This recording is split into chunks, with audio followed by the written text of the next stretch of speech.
미국 연방준비제도의 통화정책회의인 FOMC 결과가 발표됐습니다. 2022년까지 제로금리를 유지하겠다는 것과 함께 자산 매입을 통해 유동성 공급을 계속해 나가겠다는 뜻도 밝혔는데요.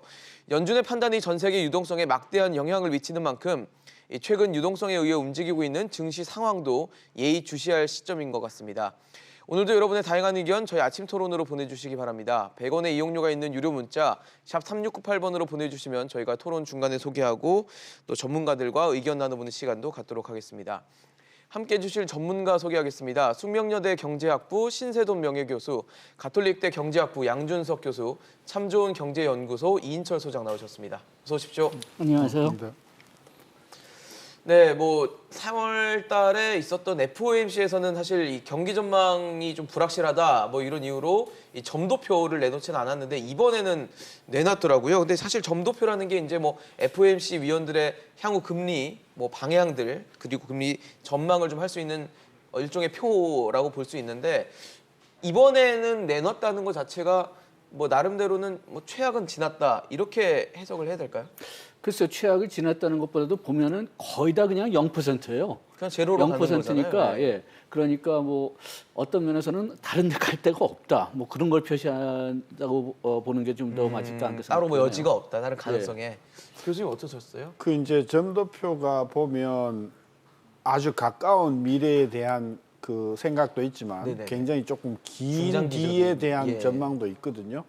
근데 지난번 같은 경우에는 너무나 그 상황이 충격적이어서 첫째 그 17명의 그 점도표를 작성하는 네. 분들이 FOMC 회원들은 아니에요. FOMC 회원들은 5명, 10명이고 예. 그다음에 이제 연준 총재 중에서 FOMC로 들어오지 않는 분이 7명이 있거든요. 아. 그래서 앞에서 17명이 쓰는 건데 지난번에 그걸 발표하지 못했던 이유는 예. 너무나 코로나라는 충격이 커서 한복판이었죠. 3월 예, 달에는 그러니까 사실은. 점도표를 예. 작성을 해보면 이게 완전히 그냥 어떻게 될지 좁쌀을 모르니. 뿌려놓은 것 같이 중구난방이 될 것 같으니까 저는 망설였던 것 같고 이제 조금 시간이 지나서 구름이 좀 걷히고 보니까 이제 어느 정도 그 점도표를 작성하는 분들 사이에서 그동안의 의견 수렴도 있고 해서 그렇죠. 어느 정도 의견 수렴이 되니까 이번에 발표를 했다고 보는 거죠. 따라서 상황이 많이 개선되었다고 하기보다는 코로나 사태에 대한 그 연준 총재나 이사회 멤버들이 어느 정도 감을 좀 잡고서 일정한 그 수렴된 의견으로 이렇게 수렴이 되니까 이번에 발표한 것 같아요.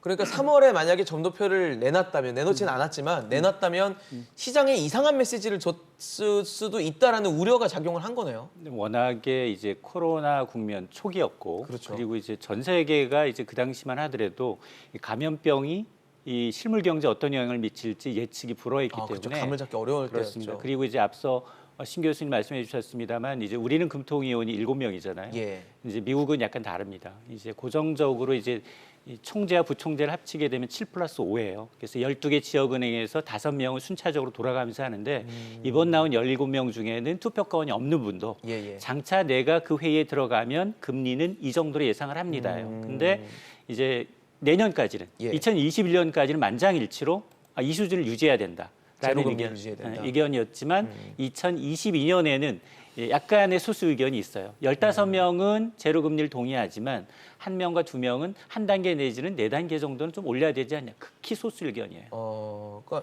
소수 의견은 2년 후에는 인상의 여지를 좀 둔 의향이 거죠. 있다라고 그렇습니다. 보는 거네요. 그럼에도 불구하고 11명 가운데 1명, 2명이기 때문에 네. 대체적으로 보면 네. 지금 이 전문가들의 이제 모든 비슷합니다. OECD, IMF, 세계은행 전망치를 내놓고 있는데 두 가지를 내놓고 있어요. 하나는 이게 방역의 문제거든요. 이번 그렇죠. 방역이 성공할 거냐? 아니다. 2차 대유행으로 갈 거냐? 그래서 베스트 시나리오와 최악의 시나리오를 동시에 제시를 하고 있어서 아마 연준 내에서도 보면 이제 전미 경제학회에서는 이미 2월에 경기 고점을 찍고 이제 침체기에 들어간다. 그동안 2009년 이후 거의 10년 넘게 호황을 노려왔지만 경기 저점 이제 침체 국면이다라고 이제 단언할 만큼 이제 우리가 이제 리세션이라는 표현을 쓰게 되면 전기 대비 2분기 이상 마이너스로 가는 경우를 얘기하고 있는데 일부에서는 그런 얘기가 나오고 있는 만큼 아마 그런 걸 감안해서 상당 기간 저금리와 양적 완화를 유지하겠다라는 의사를 표시한 것으로 보입니다. 그렇다면은 사실 뭐 지금 말씀하신 것처럼 2년, 그러니까 내년까지는 일단 제로금리를 전부 다 만장일치로 전망을 했고 그 이후에는 뭐 일부 소수지만 인상의 여지도 좀 있다라고 보는 건데 지금 여기 계신 전문가분들은 어떻게 보시는지 궁금합니다. 연준이 향후 금리 전망을 했는데 금리 정책을 어떻게 좀 전망을 하세요? 저 금리 정책은 뭐 일단은 금리는 계속 0%로 가지만은 지금 이 경기 침체가 단기적으로 끝날 거라고 생각하는 사람은 아직까지는 없거든요. 그렇기 때문에 좀 더 뭐라고 할까요? 크리에이티브한 창조적인 정책이 지금 벌써 좀 시도되고 있지만은 뭐 연준이 뭐 사채를 산다든지 아니면 장기 국채를 산다든지 그렇게 해서 지금 뭐 그렇게 QE 같은 것도 지금 적극적으로 하고 있는데 네. 그런 것들이 만약 경기가 더 나빠진다면 그러면 더 크리에이티브하게 좀 더 모험적으로 좀 더 위험한 자꾸 사채 같은 걸 더 많이 사든지 그런 식으로 변형될 가능성은 있을 것 같지만은 일단은 지금 현재 상태를 좀 기다려서 가보자. 그러면서 지금 그 미국 경제가 조금 좀 회복될 기가 좀 보이니까 일단은 어떻게 되는지 가보자. 그럴 방향으로 갈 것 같습니다. 그 두 가지를 지적하고 싶은 게 중앙은행이 컨트롤할 수 있는 금리는 기준금리라는 거예요. 그렇죠. 어려운 말로 하면 Federal Funds Rate예요. 즉 중앙은행이 시중의 금융기관 할 때 이게 제공할 때 이제 차지하는 금리예요. 근데 그 금리가 통상적으로는 시장 금리에 굉장히 영향을 줘요. 그렇죠. 네. 네. 그런데 그래서 연방은행이 컨트롤하는 금리 이퀄 시장 금리라고 생각하면 안 돼요. 그렇게 생각을 했었죠. 사실 그러니까. 평상시에는. 왜 그러냐 하면 그래서 지금 연준의 아까 FOMC가 연준의 이사 원래 정원이 7명인데 지금 2명이 결혼돼서 5명밖에 없습니다. 그리고 이제 지방 그 연방은행이 12개 총재가 있는데 그 중에서 5명이 순차적으로 이제 들어와서 이쪽 5명, 이쪽에 7명, 해서 12명인데 여기 이제 2명이 없어서 5대5거든요. 10명입니다. 근데 이 연방은행 총재라는 분들은 대부분 무엇을 대표하는 분들이냐 하면 은행을 대표하는 분들이에요.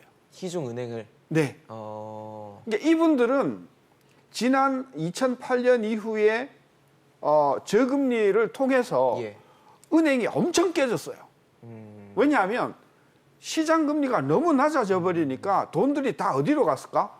증시로 다 가버린 거예요. 그렇죠. 은행을 안 자본시장으로. 그래서 이 금융이라는 것은 제일 핵심에 중앙은행이 있고 그 바깥에 은행이 있고 그 바깥에 자본시장이라는 게 있는 건데 지난 한 10몇 년 동안 저금리가 되다 보니까 그 중간층인 우리가 간접금융이라고 하는데 은행이 거의 그냥 빈사 상태가 된 거예요.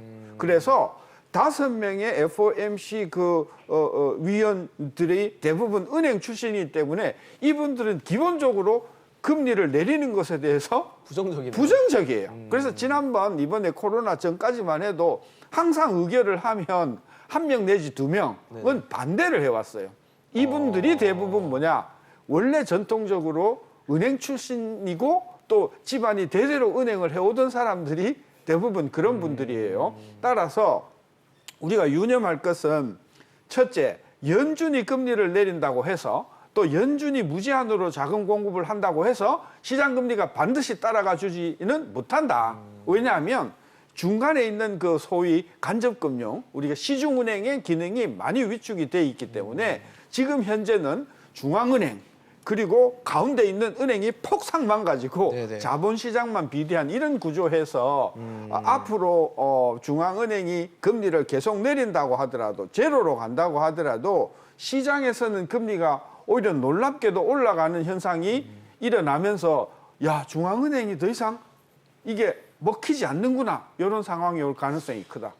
이제 그걸 지적하고 싶습니다. 사실 지금 오늘 이제 새벽에 열렸던 FOMC에서는 뭐 금리를 일단 제로 금리로 유지하겠다라는 의지를 밝히긴 했는데 영국 중앙은행인 영란은행 같은 경우는 뭐 지금 설립 324년 만에 처음으로 마이너스 금리까지 시사를 한 상황이고 이미 유로존하고 일본에서는 마이너스 금리를 하고 있고 그래서 그리고 트럼프 대통령이 또 연준에 마이너스 금리 압박을 하고 있고 이런 상황이면 연준이 마이너스 금리로 물론 제로 금리라고 얘기를 했지만 마이너스 금리로 가는 거 아니야? 이건 시간 문제 아니라는 해석들도 나오는데 소장님 어떻게 보십니까? 일단 대통령의 이제 어차피 이제 인사권은 쥐고 있습니다. 그렇죠. 인사권은 쥐고 있다 하더라도 중앙은행의 어떤 독립성을 훼손하는 건 굉장히 좋지 않고요. 치명적이고요. 그렇습니다. 그리고 또 하나가 이 중앙은행이 통화정책 운용 방향은 딱 두 가지를 봐요. 일단 물가와 고용을 봅니다. 근데 지금 고용 사정이 좋지 않고요. 그렇죠. 물론 뭐 지난달 비농업 부분의 일자리가 증가했다고는 하지만 그건 뭐 일회성일지 지속성은 좀 답보하기가 좀 어려워 그리고 보이고요. 오류에 대한 얘기도 있기 맞습니다. 때문에 또. 그래서 이제 그 외에다 이제 물가를 좀 보게 되면 물가 전망치가 오늘 나온 물가 전망치를 보게 되면 앞으로 3년간 이제 연준의 목표 관리가 한 2%예요. 근데 2%를 밑돕니다. 이 얘기는 실질적으로 금리를 인상하기가 굉장히 어렵다라는 걸 얘기하고 그러네요. 있는데 근데 앞서 제가 말씀드렸던 게 우리가 이번 위기, 코로나19 위기는 이게 경제나 실물 위기가 아니라 감염병으로 인한 위기이기 때문에 이게 방역의 문제예요. 그러니까 이제 방역이 정말 종료가 돼서 종식이 된다면 베스트 시나리오겠지만 그렇죠. 그게 아니라고 한다면 지금 아무리 뭐 제롬 파웰 의장이 마이너스 금리로 가지 않겠다라고 얘기를 했다 하더라도 상황에 따라서는 지금 말씀하신 것처럼 뭐 유로존이나 일본이 걷고 있는 마이너스 금리를 물론 갈 수는 있습니다. 근데 앞서 신 교수님이 지적해 주셨던 것처럼 통화 정책은 지금 경기가 안 좋을 때는 아무리 제로 금리를 낮춘다 하더라도 시중 금리는 따라가지가 않아요. 우리도 마찬가지입니다. 제로 금리 떨어졌다고 하는데 대출 금리는 오르고 있어요. 이거는 왜냐? 우리도 보면 시중에는 은행채도 있을 수 있고 기업의 회사채도 있을 수 있는데 트리플 A 위에는 보지를 않고 있다는 거죠. 그러다 보니까 은행이 자금 조달하는 비용은 높아지고 이러다 보니까 그 자금 조달 비용에다가 가상금리를 덧치니까 대출금이 올라가는 겁니다. 자, 그런 것 때문에 경기가 정상적인 순항이라면 이제 기준금리가 시중에 있는 금리와 동조화되지만 지금은 동조화되는 상황은 아니기 때문에 그래서 나온 게 무제한 양적 완화라는 조치를 통해서 이제 트리플 B하의 정크 등급까지의 회사채까지 연준이가 사주면서 네. 그러니까 기업들의 기업 이자 비용을 좀 끌어내려주겠다는 거고 그걸 계속 유지하겠다라는 겁니다. 지금 한 3, 4년 전에 제넷 옐런이 잭슨 홀 가서 발표한 게 있는데요. 제로 금리를 굉장히 좀 부정적으로 봤습니다. 그다음에 지금 연구 결과 유럽이나 일본 연구 결과를 봐도 지금 이 마이너스 금리가 죄송합니다. 아까 마이너스 금리라고 얘기했었을 텐데 옐런이 좀 싫어했던 게요. 마이너스를 마이너스 싫어했었는데, 금리요. 예. 네. 그리고 지금 마이너스 금리에 대한 연구를 봐도 큰 영향이 있었느냐 그게 지금 아직까지 정확히 나오지 않고 있고요. 영향이 있다, 영향이 없다 그런 논문들이 계속 나오고 있지만 영향이 만약 있다면은 그렇게 크지는 않는 것 같습니다. 그렇게 되고 또 그때 잭슨 홀에서 발표한 논문을 보면은 그러면은 나중에 마이너스 금리 할 수 없이 갈지는 모를 수도 있지만은 그렇지만 일단은 연준이 가지고 있는 도구들이 많다. 지금 막 말씀하신 그 기업들의 직접 그 자금을 공급하다든지 그렇지 않으면 또 그 연준이 그 일반 은행들이 연준 안에 가지고 있는 기금, 리저브에서 또 이자를 주고 있거든요. 그 이자를 또 팍 내릴 수가 있다. 뭐 그런 식으로 다른 도구들이 많기 때문에 그렇기 때문에 마이너스 금리는 일단은 가지 않을 거다. 페드 자체가 거기에 대해서 선호하지 않는다는 그런 논문을 한 3, 4년 전이니까 발표를 했어요. 그런데 아직까지도 그 파웰 같은 분들이나 거기에 연구진 프로페셔널 같은 사람들은 그런 입장을 계속 지킬 거라고 봅니다. 그래가지고선 뭐 트럼프 대통령이 거기에 있는 그 FOMC 있는 사람들을 하도 많이 바꾸고 하도 허수아비들을 그냥 선출시켜가지고선 그렇게 바뀔 수 있을지 몰라도 그렇지 않으면은 미국이 만약 마이너스 금리로 간다면은 이건 진짜 큰 일이 생겨가지고선 할 수 없다. 그런 상태밖에는 마이너스 금리를 갈 경우를 생각할 수가 없고 만약 그렇게 간다면은 마이너스 금리가 나왔다고 해가지고선 오히려 패닉이 있을 것 같아요. 그러니까 영국이나 일본이 마이너스 금리를 한 거하고 미국하고를 같은 레벨로 보면 안 됩니다. 예를 들어서 일본이 마이너스 금리를 하잖아요. 뭔 이야기냐면 일본의 기업이나 은행이 일본의 중앙은행에 예치를 하면 금리를 받는 게 아니라 수수료를 내라는 거잖아요. 그렇죠. 그러면 그 돈이 딴 데로 갈 수가 있어요. 미국으로 가거나 영국으로 가면 돼요. 영국도 금리를 마이너스로 하면 그게 무슨 이야기냐면 영란은행이 시중은행의 예치금에 대해서 이자를 주는 게 아니라 것이죠. 이자를 받아야 받겠다. 돼. 예, 그러니까 안 온단 말이에요. 그럼 안 오면 어디까지 갈 수 있냐? 영국 돈이 예를 들면 뭐 다른 나라로 간다. 근데 미국이 금리를 마이너스로 한다고? 그럼 그 돈이 어디로 가요? 갈 데가 없어요. 그래서 미국이 금리를 낮춘다고 그러니까 마이너스로 간다고 하면 미국으로 들어오던 돈들이 미국 중앙은행으로 오던 돈들이 네. 이게 갈 데가 없다는 차원에서 일본이나 영국이 한 거하고 미국을 동차해서 보면 안 된다는 거고 그다음에 두 번째로는 뭐냐면 이렇게 이제 금리를 마이너스로 가게 되면 이 아까도 이야기했지만 은행들이 여유 자금을 중앙은행에 넣어가지고 상당히 이자 재미를 많이 봤어요. 그런데 이게 이제 마이너스가 돼버리면은 은행이 더 어려워지지 않겠습니까? 그렇겠죠. 그러니까 결국은 마이너스로 가면 미국에 누가 죽어버리냐면 은행 사람이 다 죽어버려요.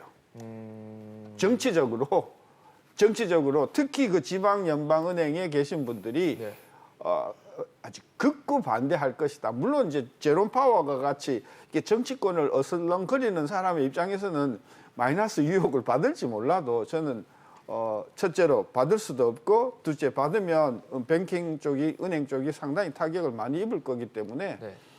일대 저는 혼란이 오는 거라서 미국은 마이너스로 갈 수 없다. 너무 그렇게 간다고 생각. 위험한 선택일 텐데. 굉장히 위험한 네. 선택입니다. 근데 왜 이 트럼프 대통령은 자꾸 마이너스 얘기를 하는 걸까요? 사실은 저는 그게 이런 것 같아요. 영국이나 일본이 마이너스 금리를 하면요 나타나는 현상이 돈이 빠져나갑니다. 네네. 그러면서 그 나라 통화 가치가 떨어져요. 약세가 돼요. 수출 경쟁력이 생길 수 있어요. 그러니까 얘네들이 뭐라고 이야기하냐면 야 우리는 마이너스 금리로 간다고 하는데 사실은 그 나라 통화의 약세를 통해서 수출을 촉진시키고자 하는 일종의 환율 전쟁인 거예요. 그럼 미국도 그걸 누리고 싶다는 거예요? 그러니까 미국이 그거를 노려서 마이너스로 가고 달러 가치 낮추고 수출 경쟁력을 올리고 그 논리가 아니면 이 이퀘이션은 네. 설명이, 이상하죠, 사실. 근데- 설명이 안 되는 거예요. 근데 글쎄요, 그렇게 저는 생각하면- 더 단순한 네. 생각 가지고 있는데요. 트럼프 대통령이 대통령 되기 전에는 빚을 가지고 산 사람입니다.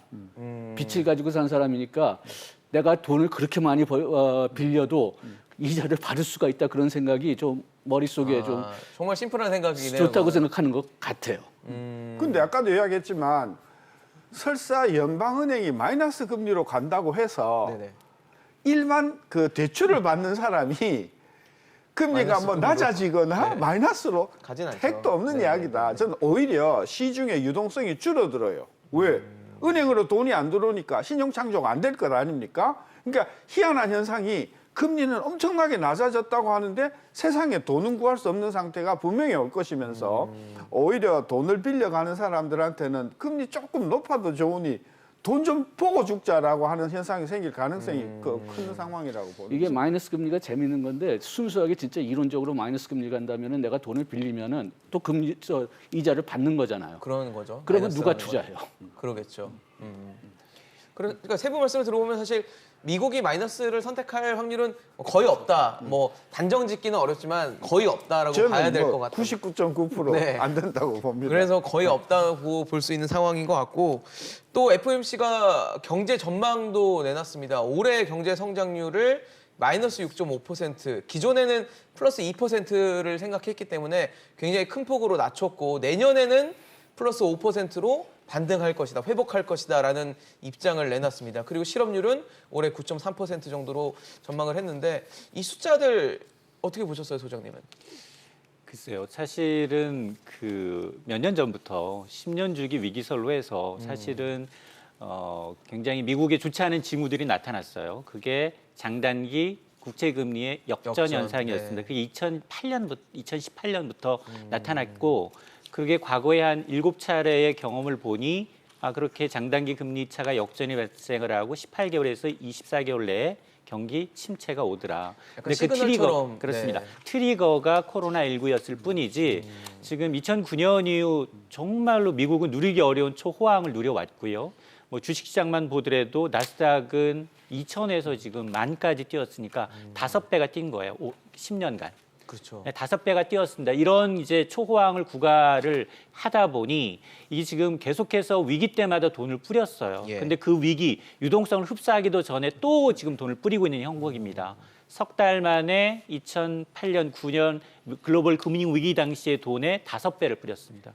자, 그러다 보니까 일부에서는 이러면 2000년대 버블닷컴이 꺼졌던 그런 이제 우려가 있을 수 있다라는 얘기가 나오고 있는 것처럼 이게 경기에 대한 어떤 트렌드를 아무리 이제 인위적으로 이제 마사지를 한다 하더라도 지금 고용 지표 하나만 갖고서 한 마리 제비가 날아왔다고 해서 봉은 아닌 것이 지금 이거는 어차피 전 세계가 같이 이제 코로나19가 종식됐습니다. 정말 백신이 개발되고 이제 항체 형성이 10명 중 6명이 된 상태 이후에 끝났다라고 할 수 있는 부분이기 때문에 저는 침체 기간이 굉장히 길어질 수 있다.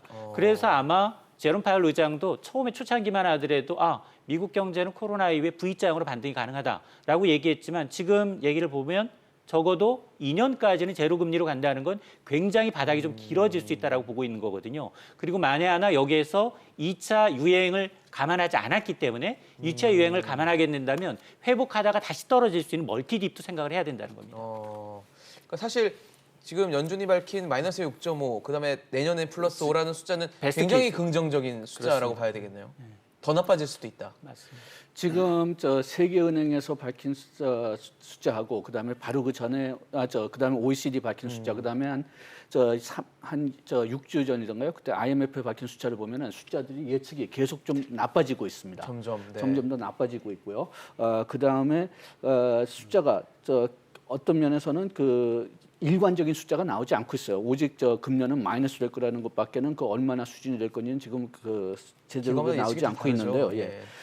근본적으로 코로나 독감이 잡힌다고 자신 있을 때까지는 예측을 할 수가 없습니다. 그렇죠. 예측을 할 수가 없기 때문에 지금 숫자를 그렇게 믿어야 되느냐 그거는 조금 좀 다시 생각해봐야 될 것 같아요. 미국 같은 경우에 전체 경제에서 서비스업이 차지하는 비중이 한 80% 가까이 되잖아요. 예. 서비스 중에서도 이제 아주 소위 변호사나 뭐 이런 고단위의 서비스업하고 그러지 않은 서비스업으로 나눈다고 보면 이번에 이제 코로나로 타격을 많이 받았던 분들이 다 그 서비스업 중에서도 좀 이렇게 중저위 서비스업이라고 할 수 있지 않습니까? 그렇죠. 그걸 우리가 전체 미국 경제에서 한 50%라고 봤을 때 저기 마이너스 6.5가 나오려고 하면 예. 그 서비스업에서 한 10% 정도 성장이 안 해줘야. 마이너스가 되어줘야 나야지. 전체적으로 네네. 저게 통계가 나온다는 거거든요. 그러니까 무슨 이야기냐면 이발소 중에서 10개 중에 하나, 그다음에 미장원 중에서 10개 중에 하나, 식당 중에서 10개 중에서 한두 개 정도가 문을 닫고 다시 일어나지 못해야 저 수치가 나오는 거예요. 그러니까 지금 키포인트는 이번에 코로나 사태로 인해서 얼마나 많은 서비스 업체들이 문을 닫고 도산을 하거나 규모를 줄이거나 예. 하는 규모냐에 따라서 저 통계가 맞을 수도 있고 또 저 통계가 오래 갈 수도 있고 오래 가지 않을 수도 있는 것이라서 일단은 좀 더 두고 봐야 되는 것이죠. 그렇죠. 굉장히 믿기가 어려운 숫자일 수도 있겠네요. 아니 믿기가 오히려 저거밖에 안 돼라고 이야기할 수도 있어요. 그렇죠. 예를 들면 10개의 식당 중에서 4개 정도가 문을 닫고 다시는 일어나지 못한다고 하면 저 통계보다도 한 2배 정도로 마이너스가 커지는 거죠. 마이너스 만약에 2배 정도까지 터지면 내년 플러스 성장은 거의 기대하기 좀 어렵다라고 봐야 돼요. 그렇죠. 그러니까 이게 키포인트는 지금 이제 영업을 안 하고 코로나가 지나가서 다시 영업을 재개하면 진짜 그야말로 V자가 돼요. 네. 근데 이게 너무 어려워가지고 폐업하고 문 닫고 해체하고 그러면 이 기업이 다시 설 때까지는 언제가 걸리는지 그렇죠. 모르잖아요. 얼마나 그래서 오래 걸리겠어요. 이 타격이 경제 성장이 얼마만큼 장기적으로 규모가 클 것이냐 하는 것은 서비스업이 얼마만큼 많이 문 닫고 재생하지 못하는가 거기에 저는 열쇠가 달려 있다고 봅니다. 그리고 여기서 내년 경제 전망에 초점을 맞추지 않아야 되는 이유가 예. 전년 대비예요. 올해 마이너스 6.5 대비 그게 5% 성장한다는 건 올해보다도 사실상 마이너스라는 그렇습니다. 얘기네요. 그러니까 그 다음에 나오는 건 굉장히 장밋빛일 수밖에 없어요. 그것만 보게 되면 V자형으로 반등이 가능하다는 얘기인데가 되잖아요. 말 그대로 기저효과만 맞습니다. 있는 이제 기저효과가 많이 반영될 네. 수치이기 때문에 딱히 내년에 미국이 5.2% 성장을 한다고 이게 큰 의미는 없다는 거예요. 그러니까 뭐 경제가 살아난다는 의미는 전혀 아니라고 봐야 되겠네요. 또 하나만 더 잠깐 더 하면 코로나가 발생하기 직전 2월까지 그전 10년 동안의 미국 경제 성장률이 많은 사람들이 어마어마한 호황이라고 하는데요. 통계로 보면요. 예. 3% 성장을 넘어간 적이 한 번도 없습니다. 3% 밑에서 2009년서부터 2019년까지 연 10년 성장률을 보면 3%를 초과한 적이 없어요. 분기별로는 4% 뭐 4.4까지 간 적도 지금 저희 있지만 뭐 미국 2017년부터 분기로 나가고 있는데 분기로는 3.3%를 넘는 경향이 있는데 예. 연간으로 봤을 때는 3%를 넘는 그래요. 경우가 그래서 없다. 그러던 것이 생각보다 높지 않네요. 그렇습니다. 그래서 저는 트럼프가 굉장히 그 경제적인 성과를 좀 이렇게 띄운 부풀려서. 가능성이 있고, 그다음에 실질적으로 제조업이나 그런 설비 투자는 2019년서부터 계속 추락하고 있었어요. 그러니까 미국 실물 경제가 상당히 그 코어 부분이 제조업이 가라앉고 있는 와중에 코로나 서비스업에 충격이 온 거예요. 저는 그래서 아까도 이야기했지만 그 서비스업 중에서 변호사업이나 이런 고기술과 전문 지식을 가지고 있는 업종들이야 타격을 별로 안 입겠지만 상당히 그 취약한 서비스 업종은 이번 차에 아직 문 닫고 일어나지 못하는 기업들이 많이 생길 것이다라고 보면 이 성장 효과는 훨씬 더 장기간으로 가면서 마이너스 낮아질 수 6.5보다도 훨씬 더 낮아질 충격이 수 커질 있다. 수 있다. 저는 그 부분이라서 미국 경제는 조금 더 우리가 심도 있게 들여다봐야 될 것 같아요. 근데 저거는 보기 나름이에요. 예. 컵에 반에 물이 있습니다. 절반만 남았네요가 있고요. 절반밖에 절반씩이 없네요. 왜냐하면 우리랑 비교하게 되면 너무 잘한 성적입니다. 우리는 지난해 2% 했지만 미국은 2.3% 했고요. 경제 규모 사이즈가 10배 이상 차이가 나요. 그렇죠. 그러니까 전체적으로 세계 경제 평균보다 미국이 더 떨어진다 하더라도 과거 10년 평균 2% 성장은 굉장한 거 잘한 거예요. 그 사이즈에서는. 이미 성장을 많이 한국과 이기고 해왔기 우리는 때문에. 아직 선진국의 문턱에 있는데 그걸 못하고 있고 잠재 성장률이 이미 많이 떨어져 있단 그렇죠. 말이에요. 예. 2% 중후반까지 떨어져 있다라는 거 굉장히 우리가 지금 따라가야 될 부분이지 네네. 타산지석으로 삼아야지 저 정도 굉장히 잘한 거라고 봐요 저는. 사실 뭐 어떻게 해석하느냐에 따라 좀 다를 수 있을 것 같은데 또 연준이 이번에 뭐 성장률도 얘기했고 금리도 얘기했고 또 국채 매입 관련해서도 언급을 했습니다. 최소한 현재 수준으로 유지를 좀 하겠다라는 입장을 내놨는데 연준이 이미 뭐 3월 말부터 뭐 지난달 뭐 이달 초까지죠. 한 3조 달러 넘게 이 무제한 양적 완화를 선언하면서 이 계속 사들이고 이런 모습을 보이면서 계속 경기 부양을 하려고 노력을 하고 있는데 최근에는 이 매입하는 속도가 좀 더뎌졌다라는 평가들도 있더라고요. 글쎄요, 뭐 조금 그렇게 더디는 속도가 있다고 뭐 얘기는 하는데 그런데 지금까지 연준이 하도 많이 샀으니까 많이 그러니까 샀죠. 좀 계속 사는 것도 좀 무리가 있을지 그렇지만 하여튼 연준 차원에서는 계속 사겠다는 커미트먼트를 했으니까요. 그리고 또 계속 사야지만 지금 어느 정도 좀 경기가 좀 이어질 것 같고 그러니까 좀 계속 뭐 노력은 해볼 것 같습니다만 그렇지만은 지금 이런 문제도 좀 혹시 있을지 모르겠어요. 저 일본에서도 이런 문제가 좀 보였는데 국채가 안전한 자산이니까 안 파는 거예요. 갖고 있는 거예요. 갖고 있는 게 더 낫다고 판단했을지도 모르겠습니다. 이번 사태의 핵심은요. 국채 매입이 아니에요. 이번 사태라고 하시면 어떤 사태? 그러니까 이번에 코로나로 인해서 예. 미국의 연방은행이 금리를 파격적으로 내리고 경기 부양을 하려고 돈 통화를 풀고. 풀겠다라고 예. 하는 핵심은요.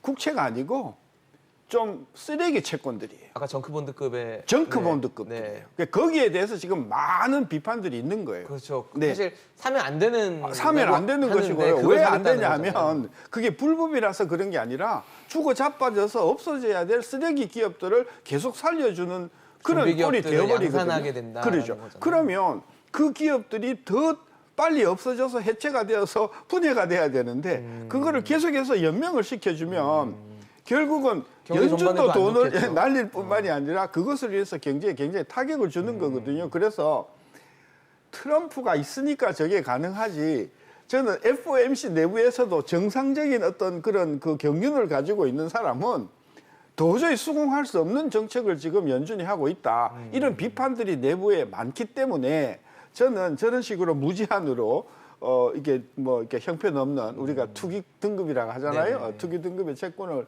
사주는 것에 대해서는 저는 좀 연준이 좀 중심을 잡아줘야 되는데 파월이 너무 저 정치 그 중심을 철새가 다시 돼서 못하겠다. 그래서 좀 불만이 많습니다. 그런데 사실- 저 두 가지로 좀 나눠서 봐야 될 것 같습니다. 예. 그냥 그렇게 그 정크펀드 사는 경우도 있지만은 또 상당히 많은 돈은 그 소위 fallen agents로 가고 있거든요. 우리가 우리 금융위기에서도 우리 IMF 위기에서도 봤었지만은 가장 그 아까 얘기했던 뭐 서비스업이나 뭐 작은 그 제조업들이 망할 수 있는 가장 큰 이유는 그 자금 경색, 크레딧 크런치 때문이거든요. 그 전까지는 좀 괜찮은 기업일지 몰라도 예. 지금 수요가 하도 없어졌으니까 요게 그 신용 등급이 떨어진단 말이에요. 신용 등급이 떨어지고 또 은행 자체도 대출하기가 좀 꺼려하게 되니까 돈줄이 없어가지고선 그래도 괜찮은 기업이 죽는 거죠. 그래서 fallen angel 같은 경우는 코로나 독감 이전에는 투자급이었지만은 지금은 그 아까 얘기했던 수요가 떨어지든지 아니면은 뭐 내부 상황이 좀 나빠져 가지고선 그래서 정크급으로 타락했다.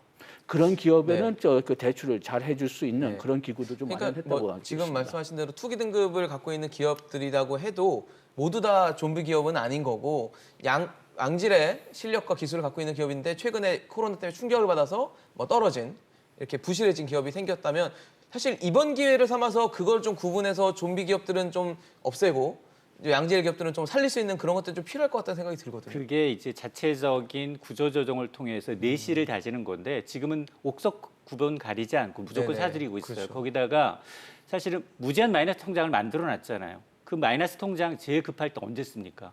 빚 만기 돌아올 때 쓰잖아요. 그렇죠. 갚아야 주로. 되니까. 갚아야 되거나 네. 새로 투자를 하거나.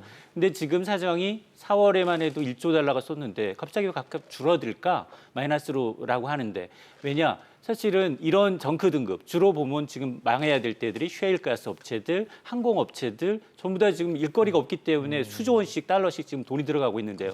근데 주가가 이 유동성의 힘으로 이들 주가가 바닥에서 오르고 있어요. 그러니까 증시에서도 자금 이제 약간의 유입 가능성이 나타나다 보니까 지금 연준이 메이크 이후를 통한 그 규모는 조금씩 줄어들고 있는데 말씀하신 것처럼 옥석 거래를 안 하고 모두 다 살린다고 하면 이건 나중에 버블이 더 커집니다. 더 사실 큰 근데 위기를 맞을 수가 있어요. 그 말씀하신 것들을 봤을 때 사실 간밤에 뉴욕 증시를 보면 뭐 나스닥이 1만 선을 넘는 가장 좋은 기록을 세우긴 했지만 혼조세를 보였고 말씀하신 버블이 걱정되는 것들 중에는 뭐 나스닥에 상장된 그 허츠라는 뭐 미국의 렌터카 업체 같은 경우는 지난달 말에 이미 파산보호 신청을 냈음에도 파산보호 전에 보니까 주가가 0.56달러밖에 안 됐는데 최근에 10배 정도가 뛰었더라고요. 그러면서 버블 걱정이 나오기 시작했습니다. 벌써부터. 근데 헐스 같은 경우는 아까 우리 양 교수님이 교수님, 이야기하신 이게 사실은 코로나 때문에 이게 경영이 어려워진 것이지 타격이 입은 회사죠. 이거를 정크 기업이라고 보기는 어렵다라고 하는 판단에서 앞으로 이 부분에 대해서는 정부가 계속해서 지원을 자금 공급을 하고. 할 것이니까 이게 얘가 결국은 망가지지 않을 것이다라는 기대감 그 때문에 때문에 있는 거네요. 이게 뭐 10배 이상 가격이 뜬 게라고 봐요. 그러니까 헐츠의 경우가 아니고 그 아닌 허츠가 아닌 다른 어떤 많은 기업들에 부실 기업들. 있어서 네. 이번에 조치가 그걸 살려주면서 진짜 버블을 그 만들고 아주 다시 나쁜 미국 경제를 악성 흔드는. 종양을 살릴 수 있는 그런 그 계기가 저는 될 거라고 봐서 그런 부분을 우리가 좀 구별해서 봐야 된다는 거죠. 그런데 이게 상당히 어려운 게 뭐냐면 우리도 이제 98년 그 워크아웃 하면서 좀 네. 봤지만은 옥석 가리기가 굉장히 어려운 어렵죠. 거거든요. 어렵죠. 그 경제 상태가 정상적인데도 어려운데 지금 이 상태에서 옥석 가리겠다 그렇게 하면은 지원이 늦어지면서 살아야 되는 기업은 망하고 골든 타임을 놓치는 망하는 상황입니다. 기업들은 오히려 살고 그렇게 될 가능성이 더 높기 때문에 일단 지금 어느 정도 패닉 상태가 끝나가고는 있지만은 그래도 패닉 상태 중에서는 그냥 좀 무조건 그 지원을 해주는 게 그래도 좀 고른- 차선책이 아닌가. 가르느라고 시간을 쓰기보다는 일단 빨리 지원을 하는 게 필요하다는 말씀이시죠. 그 이면에는 또 연준이 걱정하고 있는 건 일자리예요. 대마불사라고 한 개 큰 기업이 망할 경우 파산할 경우 네. 나타나는 후폭풍은 그대로 고용 지표로 이어집니다. 엄청나죠, 사실. 자, 그런 것 때문에 지금 궁여지책으로 돈을 내고 있어요. 근데 이 구조 조정이라는 건 군사를 빼는 거예요. 그렇죠. 어쨌든 위험은 또 올 수도 있고 그렇기 때문에 그걸 자산을 매각한다든가 아니면 인력 구조조정부터 해서 군사를 빼고 체질을 개선하지 않으면 이거는 부작용은 굉장히 심해질 수 있고요. 그리고 지금은 사실은 M&A 시장에 이런 물건을 내놓는다 하더라도 선뜻 하려고 하잖아요. 그렇죠. 그러니까 우리가 뭐 HDC, 현대산업개발이 아시아나항공 지금 수도 조건 다시 해달라는 것도 똑같습니다. 그러니까 이런 시장에서 그러나 이런 시장에서 다시 몸집을 키우는 기업들이 있어요. 플랫폼 업체들. 이제 마가라고 하는 그런 기업들의 경우에는 이게 기회예요. 자기가 갖고 있는 기본적인 이제 플랫폼을 위주로 해서 어떤 사업을 더 확장하면 확장 가능성이 높기 때문에 호시탐탐 나와 있는 이름 있는 유망한 기업이 나오면 M&A를 합니다. 그러니까 굉장히 이제 역설적으로 우리가 이런 위기가 왔을 때 현금이 풍부한 이런 기업들은 더 성장할 수 있는 기회가 생기는 위기가 기회가 되는 그렇습니다. 경우가 그러다 되는 보니까 앞서 나와 있는 뭐 나스닥이 오늘 왜 뛰었느냐 이런 기업들의 경우에는 플랫폼 업체예요. 이미 기본적으로 고객의 어떤 기본적인 고객을 갖고 있고 이 플랫폼 사업을 통해서 뭐 유통이든 아니면 또 다른 은행이든 새로운 사업을 할 수 있는 제5차 뭐 통신이든 이동통신이든 이런 기업들은 살아남을 수 있는 거예요. 제가 여기에 완전히 동의하지는 않지만은 그 코로나.com 이전에 우리가 상당히 낮은 금리를 유지하고 있었잖아요. 네네. 낮은 금리를 유지하고 있었으니까 지금 이렇게 얘기했던 그 어떤 그 군사를 빼기가 있어야 될 텐데 금리가 아주 낮으니까 그런 군사를 잘 빼지 못했다. 구조교육 계획이 필요했었을 텐데 뭐 우리나라도 마찬가지고 미국도 마찬가지고 그걸 제대로 하지 못했다는 설이 많아가지고선 코로나.com 생기기 전에 금리를 더 빨리 올려야 되겠다 그런 설이 좀 있었는데 뭐 트럼프 대통령 때문에 미국 측에서는 못했죠. 오히려 내렸죠.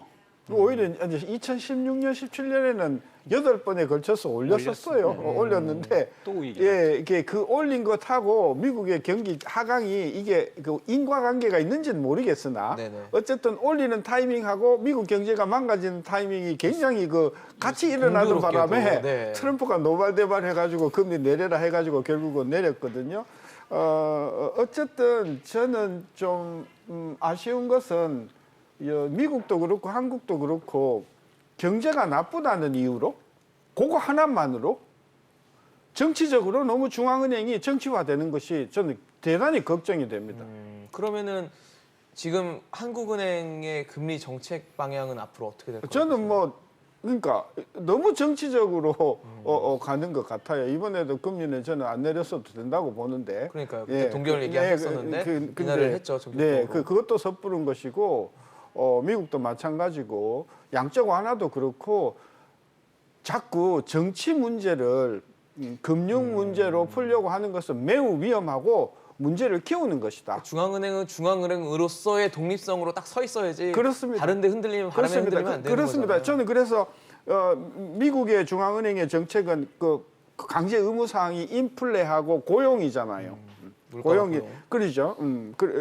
그런데 우리는 사실은 고용보다는 이제 물가 안정이잖아요. 있죠. 예. 그런 차원에서 너무 지금 정치적으로 압력을 많이 넣는데 근본적인 질문이 돈 풀면 고용이 늘어나는가? 참 궁금합니다. 그게. 안 늘어나요. 고용은 실물 문제고요. 금리랑 물가는 금융 문제예요. 그래서 너무 쉽게 돈만 풀면 다 될 것처럼. 될 것처럼 이야기하는 경우가 저는 좀 심하게 이야기하면 평생을 투기하지 않고 평생을 쓰지 않고 평생을 노후를 위해서 자기가 예금한 사람들이 오로지 이자 수익 가지고 평생을 기대해 왔는데 이게 갑자기 예금 금리가 4%든 게 지금 1%가 안 되는 상황으로 했잖아요. 그렇죠. 이분 또 예금이 있기 때문에 여러 가지 뭐 그 정부의 복지에서도 빠져나가 있고요. 이것은 저는 그 옳지 않다. 건전한 경제 활동을 해온 일반 우량 시민들. 시민에 대한 저는 굉장한 충격이라고 봐서 조금 좀 진중하게 금리를 다루어 줬으면 좋겠어요. 사실 한국은행의 금리 인하가 시장에 영향을 주지 못한다. 그렇게 원래 생각했던 금리 인하 효과는 지금은 없다라는 해석들도 많잖아요. 그러니까 저도 사실은 이제 이번에 금리 인하는 조금 뭐라 그럴까 실효성 측면에서는 그다지 크진 않다라고 보고 동결적으로 이제 예상을 했지만 전망하셨군요. 예. 그럼에도 불구하고 이제 중앙은행이 보내는 시그널이 있어요. 왜냐하면 지금은 전 세계적인 위기고 우리만의 위기가 아니라 전 세계적인 경기 침체고 한 번도 경험해보지 못한 위기에 대해서 정부의 재정 정책과 통화 정책이 같이 간다. 그러면서 이제 통화 당국도 의뢰의 어떤 위기에 주해지면 할 만큼 하겠다. 그런 시그널을 준 거기 때문에 금리를 내리고 안 내리고의 문제가 아니라 유절 총재이 분명 지금은 실효 하한에 근접했기 때문에 네네. 금리를 추가로 내린다 하더라도 경기 부양 효과에 대해서는 선을 긋고 있습니다. 이 얘기는 이 직접적으로 뭐 금리를 한 단계 내린다고 해서 두 단계 내린다고 해서 이제 대출 이자들이 낮아지고 이런 걸 기대하기보다는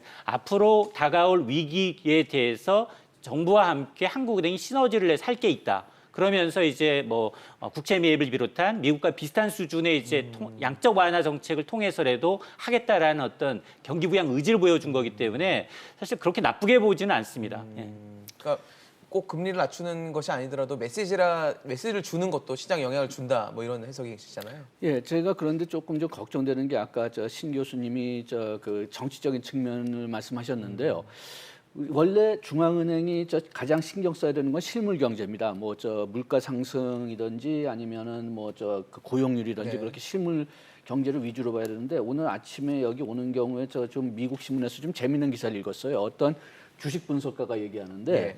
그런데 지금 주식 시장 다 정상으로 돌아왔는데 연준이 그렇게 돈 풀 필요가 뭘 있느냐 그렇게 인터뷰에서 뭐 답을 했다고 합니다. 그러니까 상당히 많은 지금 그 금융시장에서 사람들은 연준이 이런 정책을 하는 이유는 주식시장을 살리기 위한 거다. 뭐 그렇게 착각을 하고 있는 것 같은데 그런 착각이 지금 벌써 다 팽배하게 퍼져 있다면은 그러면은 이게 중앙은행이 해야 될 일이 아니거든요. 중앙은행은 실물 경제에 그 포커스를 줘야지 주식시장은 그리고 거기에 따라와야지 그렇죠. 그래야지 이제 주식시장이 자기 순기능을 잘할 수가 있는데 그냥 오직 뭐 연준이 금리를 올릴 거냐 내릴 거냐 그것만 생각하면서 주식시장이 돌아간다면은 그럼 주식시장은 솔직히 얘기해서 소용이 없어요.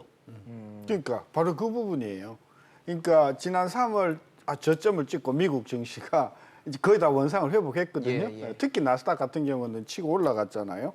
그걸 또 트럼프 정부는 대단한 공으로 생각하고 있고 또 연준도 그걸 하나의 공으로 생각하고 있는 이 풍토가 아주 잘못됐다는 것이죠. 주목할 것은요. 최근 한 3주 동안, 2주 동안 나스닥은 계속 올라가요. 근데 다우나 SP는 아주 지지부진해요.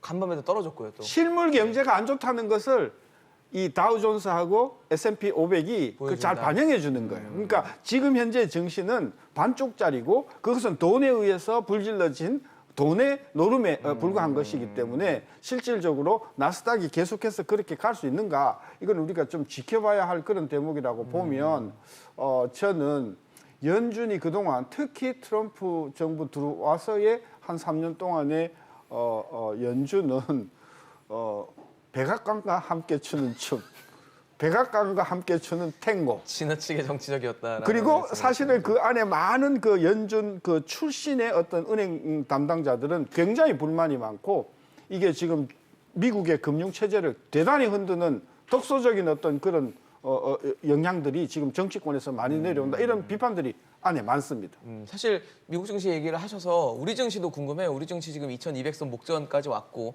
장중에는 넘어서는 경우도 계속 보여주는데 구체적 이렇게 뚜렷하게 지금 2200선을 그러니까 장 마감하고 나서는 사실 넘어서는 모습은 못 보여주고 있거든요. 그러니까 이제 돈의 힘이 얼마나 무서운지 그리고 돈의 힘은 관성을 동반합니다. 이제 개인 투자자들의 경우 두 부류예요.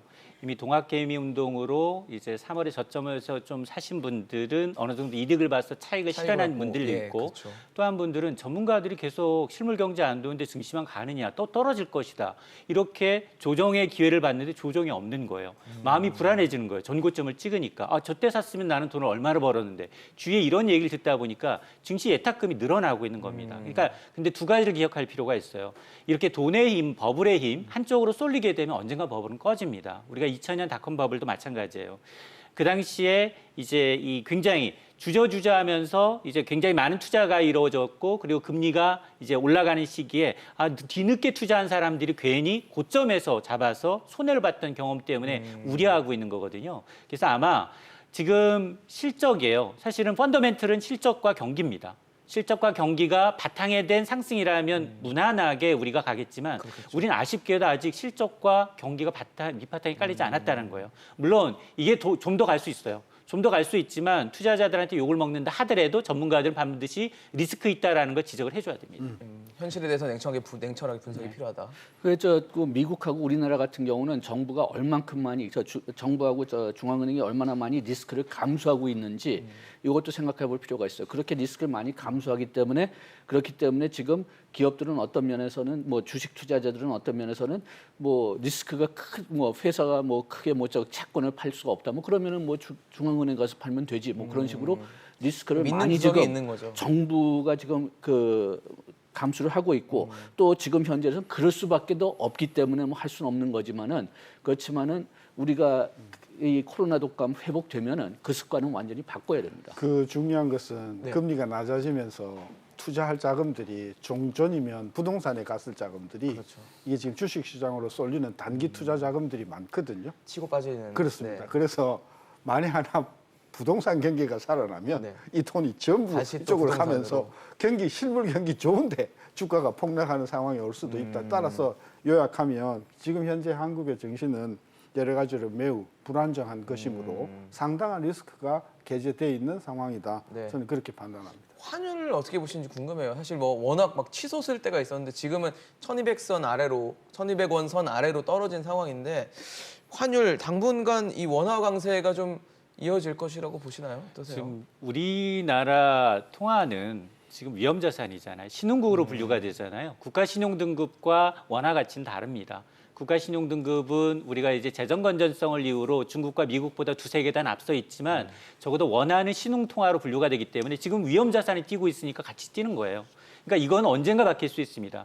그리고 또 하나 중요한 게 이게 지금 오늘 하루만 미국의 코로나19 사망자가 870명이고요. 사망자 수가 누적으로 11만 명이 넘습니다. 맞네요. 그리고 완치율이 40%가 채 안 돼요.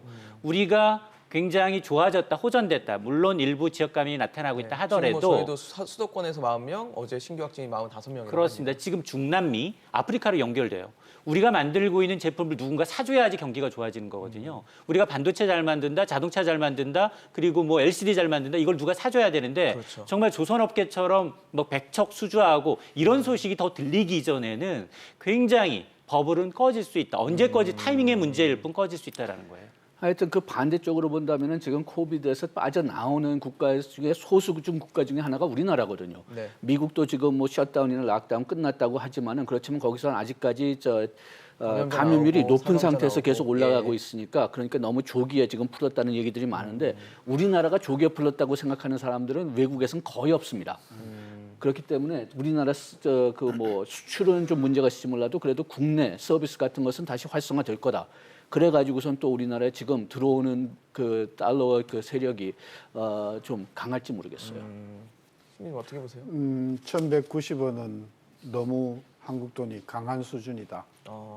1,200 한 20원에서 50원 정도가 유지를 해야 될 거라고. 되는데 지금 저렇게 되면 수출에 더 큰 타격이 그렇죠. 하반기에 올 계속 것이고 안 좋은데 지금. 지금 벌써 상반기 내내 수출이 부진했는데 맞습니다. 저렇게 금융시장이 실물과 동떨어지게 원화가 강세가 되고 네. 주가가 폭등한다. 이게 실물과 금융이 아주 괴리되고 있는 아주 정확한 단적입니다. 따라서 정부는 1,100원 환율, 1,200원 환율을 좀 관심 있게 지켜보고 적절히 올라가는 것도 통제해야 되지만 네. 저렇게 내려가는 것도 적절히 적정 관리해 주는 선에서 게 블록을 만들어서 금융 안정과 실물 안정을 위해서 매우 필요한 조치라고 봅니다. 알겠습니다. 오늘 FOMC 결과와 함께 한국 경제에 미칠 영향까지 신세돈 명예교수, 양준석 교수, 이인철 소장과 함께했습니다. 세 분 말씀 감사합니다.